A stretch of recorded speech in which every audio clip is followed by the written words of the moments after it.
Apat na residente na ang nasawi habang nasa isang hukay sa Bambang, Nueva Vizcaya. Ang isa sa mga namatay, sinubukan lang iligtas sa mga naunang natrap doon. Ayon po sa mga otoridad, mahigit 10 metro ang lalim ng hukay kung saan natagpuan ang mga biktima na may edad 38 hanggang 64. Nauna raw doon ang 3. Ang ika-4 na nasawi, Barangay Kagawad, na rumisponde lamang nang malamang may natrap sa hukay. Isa naman ang nakaligtas.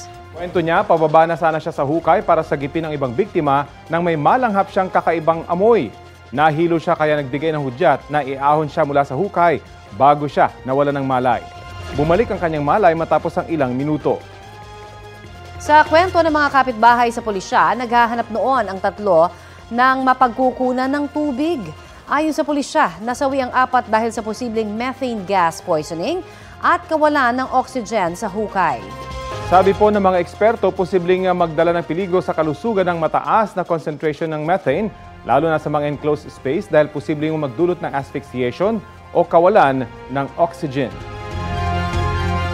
Kapuso, alamin ang maiinit na balita. Bisitahin at mag-subscribe sa GMA Integrated News sa YouTube. Sa mga kapuso abroad, samahan niyo kami sa GMA Pinoy TV at sa www.gmanews.tv.